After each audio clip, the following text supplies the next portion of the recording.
Let's try an application. Suppose a company produces a product with cost and demand functions where C of x equals 75 plus 10x, and the demand function is P equals 70 minus 2x. We want to find the number of products X that maximizes the profit. We're going to assume that our cost, revenue, and profit on this problem are simply in dollars.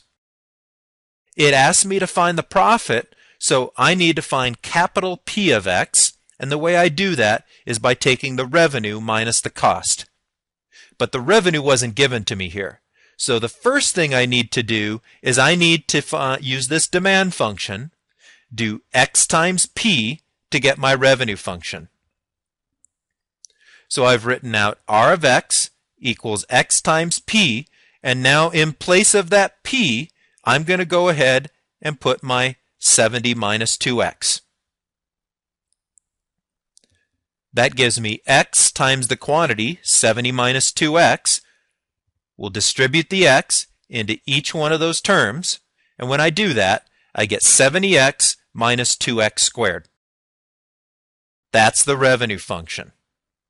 If I do revenue minus cost, that'll give me my profit function, capital P of x.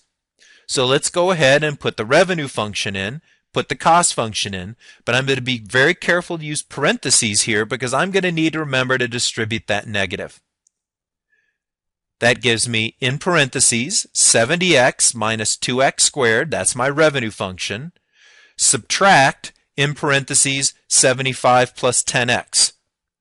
When I distribute my negative and drop my parentheses, I get negative 2x squared plus 60x because I had 70 minus 10x, and minus 75 is my constant term. So my profit function is minus 2x squared plus 60x minus 75. I want to find the number of products now that maximizes this. So I'm looking for, on this parabola, where is the relative maximum? And I know it's a parabola because the highest power here is 2. So I'm going to take my P of x equals minus 2x squared plus 60x minus 75. I'm going to find the critical numbers, and then I'm going to make up my number line to ensure that it's a maximum and not a minimum. Don't just assume that it's automatically going to come out to be a maximum. So the derivative of minus 2x squared is minus 4x, the derivative of 60x is 60, and the derivative of the constant 75 is 0, so it doesn't show up in the derivative. Since we're looking for critical numbers, and this is defined everywhere, the only thing we have to worry about is where it's equal to 0.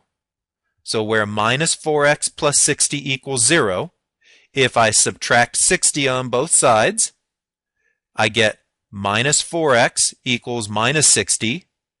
Divide both sides by negative 4. We get x equals 15. Now let's make the number line to find out whether this is a maximum or a minimum. So on my number line, I've placed the critical number 15.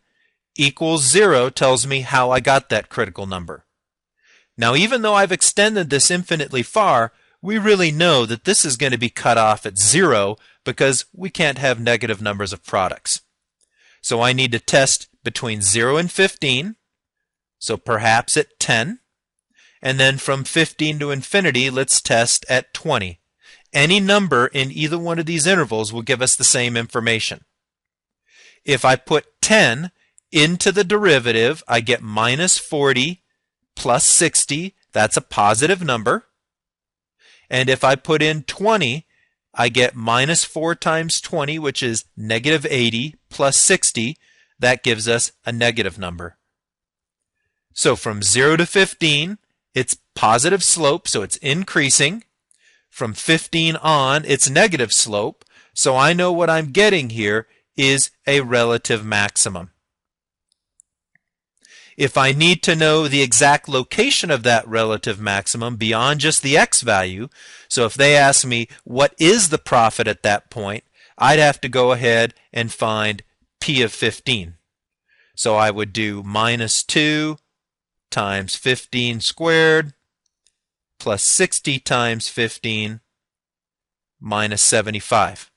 Whatever that value is, that is the profit that occurs put in 15 products. And that is the very highest that the profit for this company would be.